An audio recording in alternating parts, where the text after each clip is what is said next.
same vicinity, Auburn Gresham. And it was times where I would just see him, like I would see DeAndre somewhere, just doing something publicly or whatever, maybe at a party or something. It was time I remember I used to say, he think he LL Cool J. And he would have on his, outfits and stuff, like his cousin say, I saw you with the clock and the gummy hair. And I used to always say, this guy love a lot of attention. Like, oh my God. Every time I see him, he just gotta be like, what up? It's me in the house. He done came a long way with that though. He's still like that, but he more humble with it.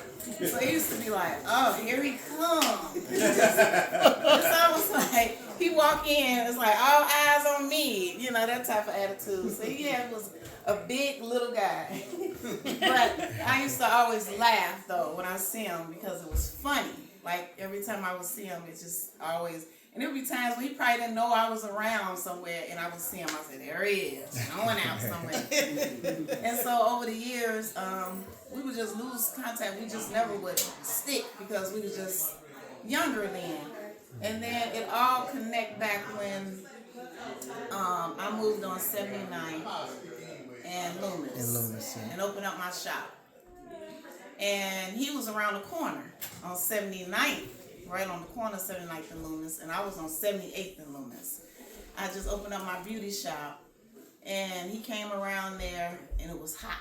I was having my 1 year anniversary, and I was opening up, right? I was opening up the shop, okay. The grand opening. I want you to just hold that real quick. This is when Bridget pushed me down the stairs, y'all, right here. Oh my God, stop it.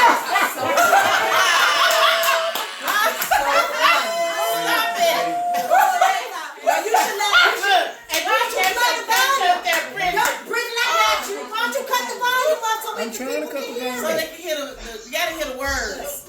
I felt so sorry. Then she gonna hug me. I thought I was gonna have to call the ambulance. I didn't know what to do. Stairs. You gotta hear the sound effects. Yes. I'm going to say, why you do that? He's laid there. Look at her face.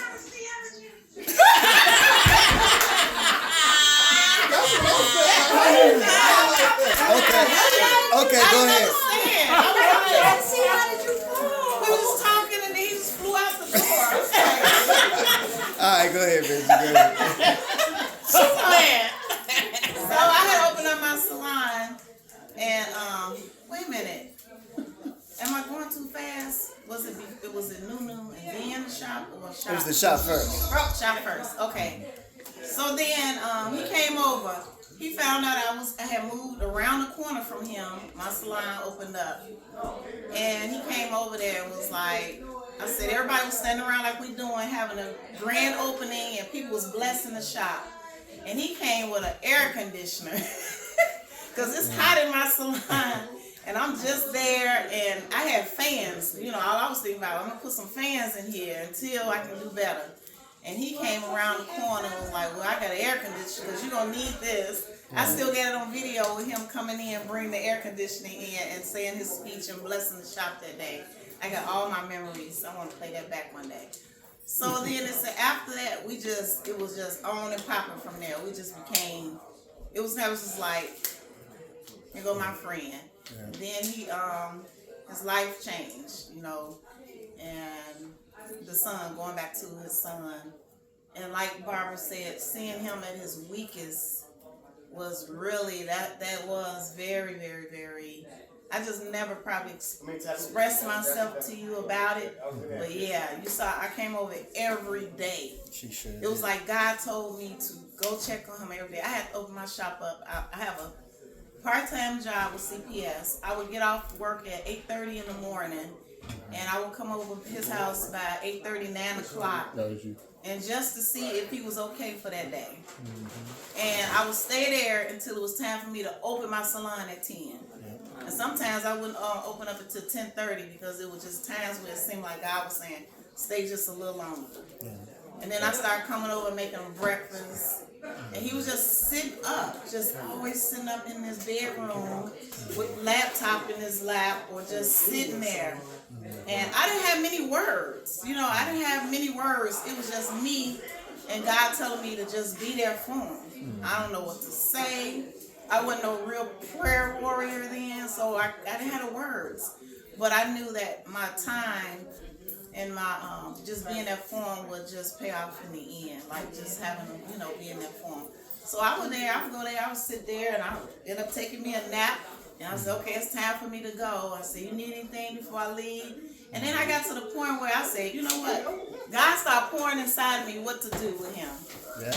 I started looking around his house, and I said, you need to change the colors in your bedroom.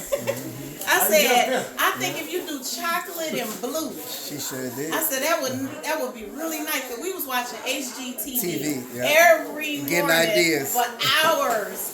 And then I just started pouring into him. It's like God told me to get him up, to get him going.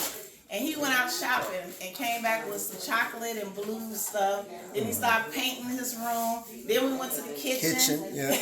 He started painting the kitchen. And he brought life back into his own house. He started smiling again. And it was like it was making him feel better. And it was making me feel better. So I was like, okay, I think I reached him by making him. And he was finding life inside. And I felt like him changing the colors of his house brought life back into himself, you know. And so I was like, it's working. Like, oh my God. Yeah, because I kept coming back like, I don't know what to say. But then it dropped in my spirit what to do. So make a long story short, we've been tight ever since then. 10-3. We don't agree on everything. We fuss a lot. We fuss a lot. But we work it out. We'll work it out because sometimes he could be a little inconsiderate. It's all about him. Oh my God. I got to tell him it's not. And I'm a person, I compromise. But then once I get to telling him, then he said, oh, I didn't know you felt that way. Then he'll humble himself. And then we'll work it out. So anyway. You had a humbling moment? Yeah. Girl. He was good. And so, I know. He didn't get her. Right, because I'm like, I don't fall so hard. I think, and you know what? I think he do listen to me. If he probably give everybody her, I don't know, but he do listen to me. Barbara, I don't care what you say. I'm not doing it. Right, he will listen to me. Yeah, it's probably one time we was just like, he said, well, Bridget, we just gonna have to agree to disagree. Remember? It was something about friendship. Oh, because I told him not to get close to this guy I was getting to know. I said, because I don't know where it's going. I said, you and Mike, I told Mike, I said, don't y'all get close to him. I don't know where this is going. I said, he's trying to be our friend because he's trying to work his way through my friendship. He saw how tight I was with them. Now he working through, and I knew I saw what he was doing. And then DeAndre's like, well, he nice to me, so he felt like if him and the guy he was buying tickets to my show. He was buying tickets to my show. So he felt like if me and this guy is connecting and we doing good and it's supposed to be a friendship, why do you have a problem with it? Right. I said, no, then that's when I checked him. I said, look, you only want to be his friend because he's spending money. He buying your CDs, he buying show tickets, and if he wasn't doing all that, you probably wouldn't even be bothering him. You wouldn't even be calling for him. You know, he wouldn't be seeking for him. So we worked out. He said, well, we just going to have to agree this one. And then what the guy at to this day? Yeah. He cut both of them off. Sure did. When he couldn't get with her no more, he stopped talking about her. And I'm like, they men, they should know. Yeah, he broke up with us too. Wasn't buying no tickets no more to my show. He thought he had a new friend. I said, I told y'all now. So it backfired. Mike said, Bridge, I should have listened. He said, you're right. He was doing that because he even went to Bible study with us. Sure did. He was campaigning. They was campaigning with the union, whatever was that, voting and stuff. But anyway, they went on and took him on in. I was mad. I was like, I can't stand them, and that's it. So I kind of like, I got over it, and he did too, because the man is gone. So yeah, we done had Bridget, they our like that man. They did. he like that money that man was giving him. He's about to forget your feelings. He giving me money. He buying my merch. Yeah. So yeah, and then just over time, we always have fun. Every time something comes up, it's a show. I'm always promoting him. Hey, it's a wedding, it's a party, it's a something.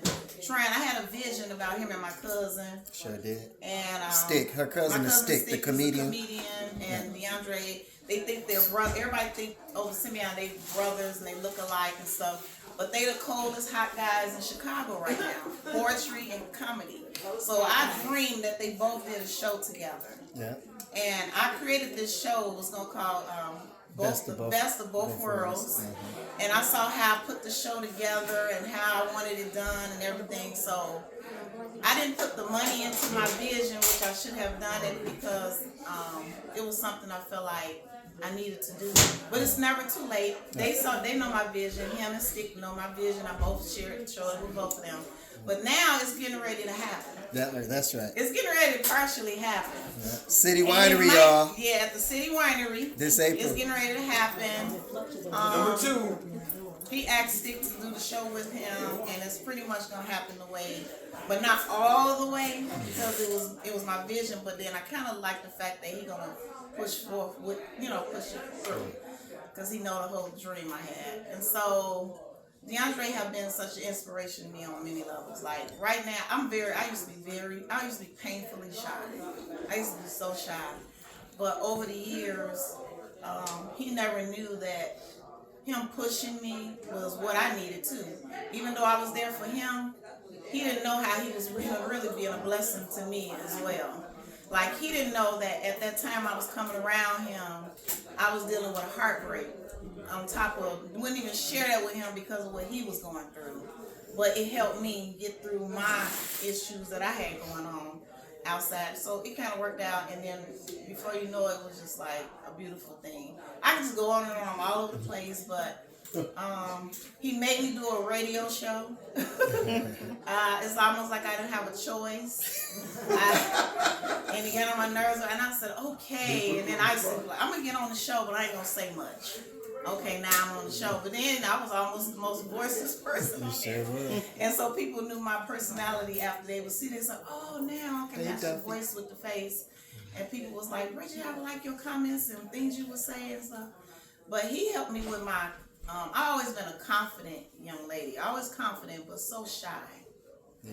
And I would speak when, my mother always taught me to speak when spoken to. So I always stayed in that little girl's place. Like, don't speak out of term, speak when spoken to. But now when he pushed me to talk more, now you can't shut me up a lot of times. And I took her to East West University College with me one time. Made me do that. To make her speak to the students down there. And everybody loved it. You know, I knew I could do it, but I just always like, I'm that type of person, I have to do it naturally. You can't force me to do something because it's not going to come out right. That's why I said, let it marinate, and I can come up with the words I got to say on my own. So make a long story short, he's been a very good friend of mine, and he's blessed me. I guess no more he feel like he didn't bless me, I blessed him. And I just want to say congratulations. Thank you. Thank you. And our friendship continues. It doesn't die. I got to give Toy some kudos. I always do when I do speak out, because Toy allowed her husband to call me his best friend. Most women don't play that, and I'll keep saying that. And I believe she know that, because the respect I have for her, she don't worry about anything of the sort. So I always have to give her kudos and tell her I love her for being that way, because women don't do that. It's a no-no. It's like, but she's secure in herself, and I believe she trusts me. She trusts her husband, and that's it. It works out.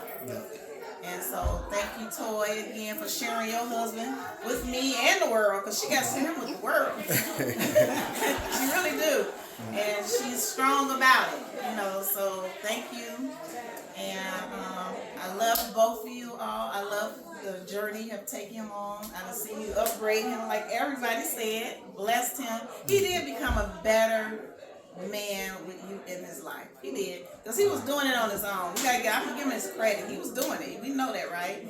But it's always when that woman added that bonus, that woman into a man's life, then we just soar together. So I just see y'all go like this, you know. And now y'all side by side, and it works. I love it. I admire that. So he told me this year, Bridget, I'm sick of it. We're gonna find you a husband this year. So I'm tired of this. Every year. I'm tired of this. He said, I'm tired of this. I said, me too. We just started laughing.